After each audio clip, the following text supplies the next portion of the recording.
بسم اللہ الرحمن الرحیم، میں ہوں ارشاد چوہان، آئی وٹنس نیوز کے ساتھ آپ کی خدمت میں حاضر ہوں۔ تو پچھلے 2 دن سے کچھ طبیعت اور کچھ سفر، اس کی وجہ سے میں نے اس کو سسپینڈ رکھا، صورتحال کو، اپنے ویلاگ کو، لیکن ملک کی صورتحال بڑی برق رفتاری سے تبدیل ہو رہی ہے، بلکہ گھنٹوں گھنٹوں تبدیل ہو رہی ہے۔ کچھ لوگ جو اسٹیٹس کو کے حامی ہیں وہ ہر صورت میں اپنا قبضہ برقرار رکھنا چاہتے ہیں، وہ اسٹیبلشمنٹ میں بھی موجود ہیں، وہ بزنس میں بھی موجود ہیں، وہ لوگ بڑے بڑے ٹائکونز ہیں اور حکومت میں بھی موجود ہیں، اداروں میں بھی موجود ہیں، فوج میں بھی موجود ہیں۔ بہرحال کافی حد تک جو 29 نومبر کو تبدیلی ہے اس کے اثرات اس طرح تو نہیں ہوئے، لیکن کچھ ریلیف ضرور لوگوں کو محسوس ہوا ہے۔ لیکن کراچی کا جو الیکشن ہے اس نے ایک بار پھر نئے شکوک و شبہات پر کا پہ جنم لیا۔ تو اس پر میں اپنا ایک بلاگ لکھ چکا ہوں بڑی تفصیل سے کہ یہ ایک ماڈل تھا جسے یہ چاہتے تھے پورے پاکستان میں نافذ کریں، لیکن اس کو جماعت اسلامی اور پی ٹی آئی اور کچھ دیگر لوگوں نے اس کو الٹ دیا۔ میں سمجھتا ہوں کراچی کی عوام نے، باشعور لوگوں نے اس کو پلٹ دیا۔ اس کا سیدھا سیدھا جواب یہی ہے۔ تو یہ 1983 کے پیریڈ سے اب 1984 میں ہم پہنچتے ہیں، تو چند ایک واقعات ایسے بھی ہوئے کہ جس کی وجہ سے میں اس کا ذکر کرنا بڑا ضروری سمجھوں گا۔ ایک تو واقعہ ایسا ہوا کہ ممتاز بزمی ایڈوکیٹ مرحوم جو تھے وہ ڈاکٹر راؤ بکر کے وکیل تھے، اور انہوں نے ایک کتاب لکھ دی ہمارے واقعات پر، اور یہ بھی کلیم کیا انہوں نے کہ میں نے کبھی فیس نہیں لی۔ اب میں آپ کو بتاتا چلوں کہ نعیم خان میرے دوست ابھی زندہ ہیں، موجود ہیں بہاولپور میں، ان سے انہوں نے مطالبہ کیا 1983 میں، جب ضیاء کا رین آف ٹیرر پورے پاکستان میں تھا اور شراب پر خریدنے پر یا رکھنے پر کوڑے مارے جاتے تھے۔ بزمی صاحب نے عدالت میں پیش ہونے سے قبل نعیم خان سے 6 بوتلیں شراب طلب کی، اور وہ روتا ہوا کس طرح اس نے پیسے اکٹھے کیے، کس طرح وہ ڈھونڈی، کس طرح سارا کچھ بندوبست کر کے اس کو دیا۔ یہ تو تھی فیس کی بات۔ اب آ جاتے ہیں جو کتاب انہوں نے لکھی، اس میں انہوں نے ایک تقریباً 50% سے زائد جھوٹ تھا وہ، بلکہ اس سے بھی زیادہ۔ میں نے اس کو پوری کتاب پڑھنے کی زحمت ہی گوارا نہیں کی، آدھی کتاب پڑھ کے میں نے، بلکہ جب انہوں نے مجھے تبصرے کے لیے کہا تو میں نے بہت سے دوسرے وکلاء کے سامنے تبصرہ کر دیا تھا۔ تو اس میں انہوں نے ایک تذکرہ کیا، ایک تو انہوں نے کرنل آفتاب جان کی جگہ پتہ نہیں کیا نام لکھا ہوا تھا، کسی اور کرنل کا نام لکھا ہوا، جبکہ پریزیڈنٹ آف کورٹ کرنل آفتاب جان تھے، پٹھان تھے وہ۔ اور میں سمجھتا ہوں کہ بہت سمجھداری سے انہوں نے فیصلہ کیا۔ اسپیشل ملٹری کورٹ ہمارے لیے بنایا گیا تھا، تو 2 افراد کے لیے خصوصی طور پر وہ چاہتے تھے کم سے کم سزا ان کو 5 سال، اور زیادہ سے زیادہ ان کو سزا جتنی بھی دے سکتے تھے۔ 15 تو خیر مرا نہیں تھا، اس لیے صاحب موت تو دینے سے رہے، بہرحال زیادہ سے زیادہ وہ 25 سال کر سکتے تھے۔ تو اس کے باوجود اس نے ایسی صورتحال پیدا کی کہ میں تقریباً تھوڑے عرصے میں باہر آ گیا۔ غالباً 7 ماہ بعد ٹرائل شروع ہوتا ہے، تو 10 ماہ ٹرائل چلتا ہے، اس کے اب سزا ہونے کے تقریباً 1 ماہ کے بعد میں باہر آ گیا تھا جیل سے۔ ابوبکر 2 ماہ بعد آیا باہر، وہ ہم نے آ کے اس کا مینجمنٹ کر کے اس کو بہرحال ہم نے اس کو بھی لے لیا تھا۔ تو اس میں ممتاز بزمی نے اپنی کتاب میں تذکرہ کیا، وہ ابراہیم لنگڑیال صاحب تھے مجسٹریٹ، ان کا نام بھی غلط لکھا ہوا، اور ایسا کوئی واقعہ پیش ہی نہیں آیا، اور نہ ہی ممکن ہے ایسا ہو سکتا ہو۔ وہ واقعہ میں آپ کو سنا دیتا ہوں، جو بزمی صاحب جھوٹ لکھ کے چلے گئے۔ کل بہرحال میں گیا تھا بہاولپور، تو وہاں پر حامد اختر سے اسپیشلی میری ملاقات ہوئی، جو بار کے بھی صدر بنے ہیں، اور میں نے تو سب دوستوں سے ریکویسٹ کی تھی انہیں بلا مقابلہ کرایا جائے، کہ انہوں نے 50 سال پورے بھاولپور کے دوستوں کی خدمت کی ہے، انہیں بلا مقابلہ صدر ہونا چاہیے۔ بہرحال وہ جیت گئے ہیں اور بن گئے ہیں، انہیں میں مبارکباد پیش کر کے آیا ہوں کل۔ تو بزمی صاحب کے بارے میں اتنا ہی کہوں گا کہ بزمی صاحب نے ایک سازش بھی کی۔ پہلے یہ کتاب کی بات آ جاتی جس میں اس نے ذکر کیا کہ جی پیشی کے اوپر ہم ڈی سی آفس میں موجود تھے، کرنل کیونکہ بعض اوقات آتا ہی نہیں تھا، تو ہم لوگ لان میں بیٹھے رہتے تھے۔ ہمیں یہ فائدہ ہوتا تھا کہ دوست احباب ملنے وہاں پر آسانی سے آ جاتے تھے، گھر والے ملنے آ جاتے تھے، تمام لوگوں سے ملاقات رہتی سارا دن۔ شام کو ہم واپس گھر چلے جاتے تھے، جیل چلے جاتے تھے، اپنے دوسرے گھر سسرال اپنے۔ تو بہرحال یہ آنا جانا ہمارا رہتا تھا۔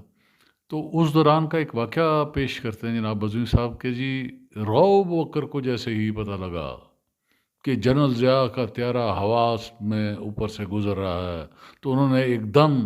سامنے بیٹھے ہوئے پولیس والے سے رائفل چھین لی اور رائفل چھین کے طیارے پر فائرنگ کر دی۔ اب آپ اندازہ کریں کہ یہ میرے ساتھ اس کو ہتھکڑی لگی ہوئی ہے اور بندوق جتنے راؤ صاحب ویسے ہی ہیں ٹوٹلی،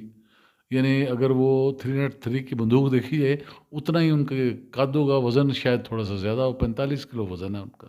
تو انہوں نے کیا اس طرح کا واقعہ پیش ہی نہیں آیا۔ راؤ صاحب بھی موجود ہیں، وہ بتا دیں اگر ایسا کوئی واقعہ پیش آیا ہے یا اس طرح کے جھوٹ گھڑ کے انہوں نے کتاب لکھ کر پیپلز پارٹی پہ احسان جتایا۔ اور موصوف کی صورتحال یہ تھی 3 دن کے اندر معافی نامے لکھ کے ان کو پکڑ کے اندر دے دیا اسی کرنل نے، تو 3 دن میں معافی نامے لکھ کے دے کر اور چلے گئے۔ یہ تو واقعات تسلسل سے اس طرح کے جاری رہے۔ بہرحال 10 اپریل کو میں رہا ہو گیا تھا جیل سے 84 میں، اور بس ایک تکلیف اور دکھ یہ رہی کہ فیض احمد فیض بیروت چلے گئے تھے ہمارے گرفتار ہوتے ہی، اور اسی دوران وہ لندن چلے گئے اور دسمبر میں ان کا وہاں انتقال ہو گیا، اور ان سے ملاقات میری نہیں رہی۔ ایک ایسے شاعر سے میری ملاقات نہیں رہی جسے میں ہمیشہ سب سے زیادہ پسند کرتا تھا۔ باقی تقریباً سب سے ملاقات رہی ہماری مختلف مواقع پر۔ تو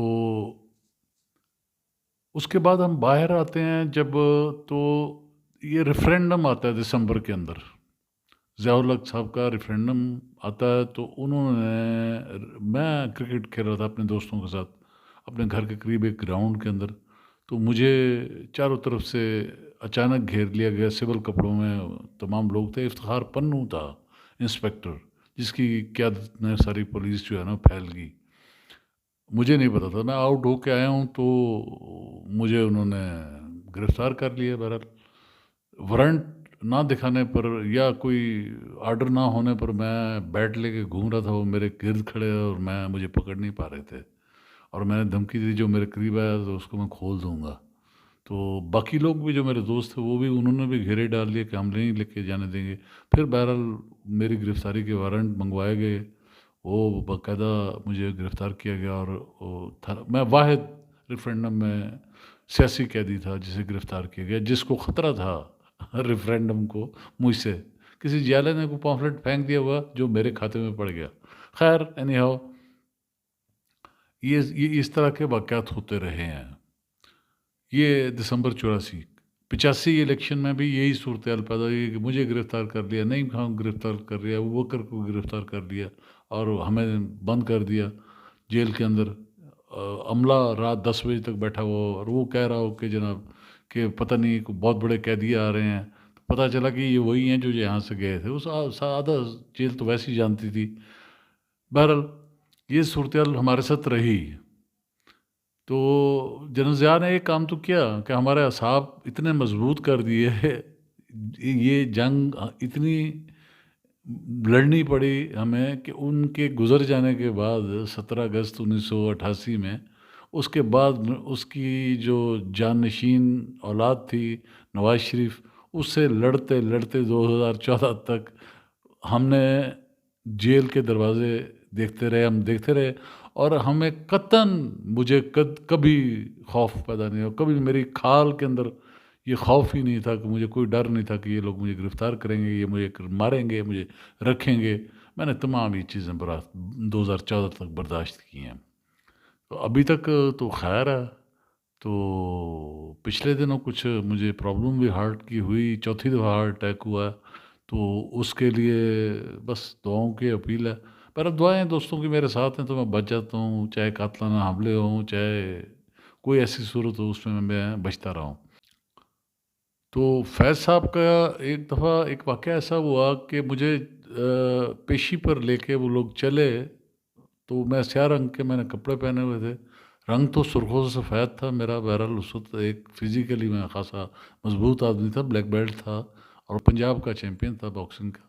کا بن چکا تھا 81 میں۔ تو اس صورتحال میں وہ مجھے پیدل جیل سے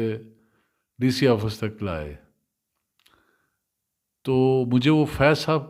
کو بھی غالباً ہتکڑی لگا کر یہ مال روڈ پر ٹانگے میں بٹھا کے لے گئے۔ تو اس میں ان کا بڑا اچھا خوبصورت انہوں نے خیر اس پہ نظم لکھی، اس کا ایک شعر بہرحال مجھے بہت ہی پسند ہے: آج شہر میں پابند اولاں چلو، دست افشاں چلو، مست رقصاں چلو، خاک برسر چلو، خوب باداماں چلو۔ تو یہی صورتحال ہمارے ساتھ تھی کہ ہتکڑی لگی ہوئی ہے اور ہم جھومتے ہوئے جا رہے ہیں شہر سے گزرتے ہوئے، تو لوگ رک رک کے ہمیں دیکھتے رہے اور ہم چلتے رہے۔ تو یہ آج کا ویلاگ چل رہا ہے، تو زیادہ وقت میں چاہوں گا کہ میں چھوٹے چھوٹے جو واقعات ہیں ان پر بات کرتا چلوں۔ ہم نے 1985 سے نکلتے ہی میں نے تو یہ طے کر لی تھا میں نے گرفتار نہیں ہونا۔ اب میں کسی بھی صورت میں اس ساری صورتحال کو اس تحریک کو پورے پاکستان میں لے کے جاؤں گا، اور اس کی میں نے کوشش کی اور کافی حد تک کامیاب بھی رہا، پنجاب میں بھی اور غالباً کراچی، سندھ، پورے تقریباً سندھ کے اندر خیبر پختونخوا تک، اور عجب خان افریدی وہاں پر صدر تھے پی ایس ایف کے، راول پنڈی میں شاہ خاور بعد میں بنے، پہلے اطہر من اللہ تھے جہانگیری جو اب جج بن گئے ہیں، وہ صاحب تھے۔ یہ دوست انہوں نے کافی کام کیا پنڈی میں، لیکن درمیان میں ساری صورتحال جو ہے نا بالکل بیکار تھی۔ بے نظیر سے ہماری دوسری ملاقات پہلی تو 1979 میں ہوئی، خیر وہ انہیں بھی یاد نہیں تھی، مجھے تو خیر یاد تھی، ان کو بھی یاد نہیں تھی۔ تو دوسری ملاقات ہماری ان سے ہوتی ہے 1986 جون میں، رانا ممتاز نون کے گھر ملتان میں ہے۔ تو ملتان کے اور بھی دوست کافی موجود تھے، لیکن ہم یہاں سے میں، ملک ماجد اور بھی چند دوست تھے، جنہیں حافظ طاہر تھے، رفیق پہلوان تھا، اس طرح اور بھی دوست تھے، سارے ہم یہاں سے گئے۔ تو جب ہمیں بلایا گیا تو وہاں پر پاکستان کی ساری قیادت بے نظیر کے ساتھ موجود تھی۔ ہمیں کیونکہ جیل سے نکلے تھے، ہمیں خوشامد کرنا یا فلیٹرنگ کرنا یا جھوٹ بولنا یا بڑکیں مارنا، یہ ساری چیزیں نہیں آتی تھیں۔ ہم سیدھی سیدھی بات کرنے والے لوگ تھے، تو وہ باتیں لیڈروں کو پسند تو نہیں آتی، تو جو ہم کر بیٹھے، بہرحال اس کا فائدہ زیادہ ہوا، نقصان مجھے کم ہوا۔ بہرحال مجھے جب بلایا گیا اندر، میں اپنے دوستوں کے ساتھ اندر گیا، تو وہاں لبرلز کے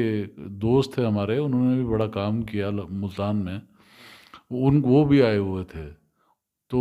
انہوں نے پہلے میں ان کی بات کرتا ہوں، انہیں جب پوچھا، انہوں نے بے نظیر صاحبہ سے کہا کہ جی محترمہ آپ ہمیں پی ایس ایف کا سٹیٹس دیں، ہمیں اپنے اڈاپٹ کریں۔ تو محترمہ نے بڑا اچھا جواب دیا، انہوں نے کہا دیکھیں بات سنیں میں آپ کی تمام جو آپ نے جدوجہد کی اس کی بہت قدر کرتی ہوں، بہت رسپیکٹ کرتی ہوں آپ کی، اور ہمیشہ میرے دل میں آپ کی رہے گی عزت، لیکن ایک بات ذہن میں رکھیں کہ کوئی بھی ماں جو ہے نا وہ اپنی اولاد سے زیادہ کسی لے پلک بچے کو جو ہے نا پیار نہیں کرتی۔ تو آپ پی ایس ایف میں شامل ہوں تو پھر تو ٹھیک ہے، ادروائز آپ کی حیثیت لے پلک بچے کی رہے گی۔ یہ میرے ان دوستوں کو یہ بات علم ہے، ہاں، مجھے جب انہوں نے پوچھا کہ کیا صورتحال ہے، تو میں نے کہا جی بات یہ ہے کہ پنجاب میں تو آپ کامیاب نہیں ہوں گی، اور 86 کی تحریک بھی ناکام ہو گئی، اور 87 کا الیکشن بلدیات کا وہ بھی آپ نہیں جیت پائیں گی، کیونکہ جو کام پنجاب میں جنرل ضیاء نے کیا ہے وہ آپ کی پارٹی اس کے مقابلے میں 1% بھی نہیں کر سکی، تو اس لیے یہ ناکامی تو ہو سکتی ہے۔ تو وہ کیونکہ بہت بڑے بڑے جلسے کر کے آئی تھی، بلکہ ٹائمنگ ان کے بڑے عجیب و غریب تھے، صبح 4 بجے بھی جلسہ کیا انہوں نے، تو وہ اس بات پہ مجھ سے تھوڑا سا خاصا ناراض ہوئی، کہنے لگی آپ مجھے مایوس کر رہے ہیں، مایوس کرنے سے بہتر ہے کہ آپ پارٹی چھوڑ دیں اور چلے جائیں۔ میں نے پھر کہا کہ جناب محترمہ، میں نے جو کہا ہے آپ کو غلط نہیں کہا، اور میں جو جیل میں گیا ہوں آپ کے کہنے پہ تو نہیں گیا، نہ آپ کے والد صاحب کے کہنے پہ گیا ہوں، میں تو اپنی حالات اس طرح کے بن گئے کہ جب آپ کے لوگ بھاگ گئے، پاکستان پیپلز پارٹی کے بڑے اسٹار وارڈ بھاگ گئے، تو ہماری تو مجبوری بن گئی، 16 سال کی عمر میں مجھے آپ کی پارٹی کو جوائن کرنا پڑ گیا،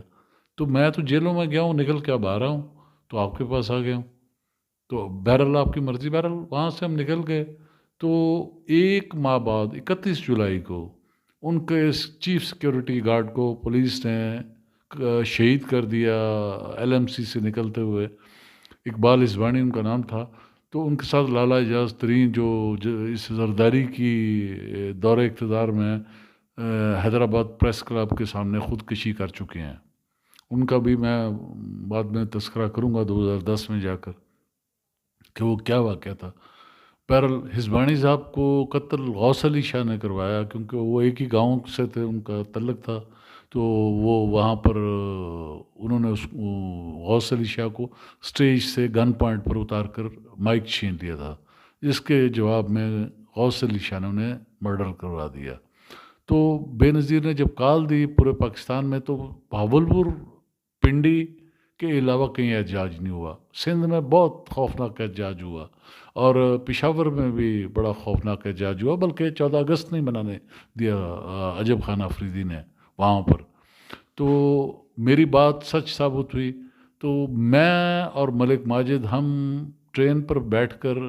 ہزبانی کے تیسرے دن کے لیے، اس کی فاتحہ کے لیے روانہ ہوئے۔ جب ہم ٹرین سے روڑی پہنچے تو ہمیں وہاں اترتے ہی پتہ لگا کہ بے نظیر صاحبہ بھی تشریف لا رہی ہیں، تو ہم بجائے جو ہے نا خیرپور سے آگے کرنڈی جانے سے، ہم ایئرپورٹ کی طرف چل دیے۔ محترمہ نے مجھے دور سے دیکھتے، کیونکہ داڑھی تو میں نے رکھی ہوئی تھی، اور تھوڑا عرصہ پہلے میں یہ بات کر چکا تھا، یہ جو اختلافی صورت حال پیدا ہوئی جس کی سے وہ مجھ سے ناراض بھی ہوئی، تو وہ پھر انہوں نے مجھے دور سے دیکھتے ہی پہچان لیا اور مجھے بلایا، اور پھر مجھے کہا کہ آپ نے آ کے مجھے ملنا ہے، ہر صورت میں آ رہی ہوں ملتان، تو آپ جائیں واپس۔ میں نے کہا آپ کہاں، مجھے پوچھا کہاں جا رہے ہیں، میں نے کہا کرنڈی جا رہا ہوں، پھر مجھے اپنے ساتھ گاڑی میں لے کے گئی، اور ہم کرنڈی گئے، وہاں پر ہم نے فاتحہ پڑھی، اور اس کے بعد پھر ہم بہاولپور واپس آئے، پھر ملتان نادرہ خاکوانی کے گھر ہماری دوسری ملاقات ہوئی۔ اب وی لاگ بھی کافی زیادہ لمبا ہو رہا ہے، تو میں بھی چاہوں گا کہ اس کو مختصر ہی کروں۔ تو اس کے وہ واقعہ تھا جس نے بے نظیر نے مجھے اپنے ساتھ لیا اور اپنی انٹیلیجنسیا ٹیم میں شامل کیا، جو 2007 تک میں اس کے ساتھ رہا، اور یہاں تک کہ وہ 2 ضلعوں کے اندر، بہاولپور اور بہاول نگر میں، ٹکٹوں کے فیصلے مجھ سے کروائے انہوں نے، اور وہ خود کبھی لندن تھی، کبھی دبئی، بلکہ ملاقاتیں تک، ایک دوست تو دبئی ان کے گھر پہنچ گیا، اور وہاں سے مجھے فون کر رہے ہیں کہ جی میری محترمہ سے ملاقات کروا دیں، جبکہ ان کا پورا شیڈول بنتا تھا، تو میں نے ان کی یہاں بیٹھ کر چشتیاں میں نے ان کی ملاقات کروا دی تھی۔ تو اتنا اثر ضرور میرا رہا ہے، اور میں ان چند لوگوں میں تھا، سید نجیب تھا، میں تھا، اسی طرح چند ایک اور بھی لوگ تھے جو اس محترمہ کو بغیر اجازت کے، چاہے وہ پرائم منسٹر ہوتی یا نہ ہوتی، انہیں مل سکتے تھے اینی ٹائم، بغیر کسی اجازت کے ہمیں ملاقات کی مطلب ہے کہ راستہ ملتا تھا۔ تو آج کا ویلاگ میں یہیں ختم کرتا ہوں، پھر اس کو آگے مزید بات کریں گے، اس پر بڑی تفصیل سے بات کریں گے کہ بہاولپور کی سیاست اب کس طرف جا رہی ہے، اس وقت کیا صورتحال تھی، اور بہاول نگر میں کیا صورتحال ہے۔ اس کے ساتھ ہی میں آپ سے اجازت چاہوں گا۔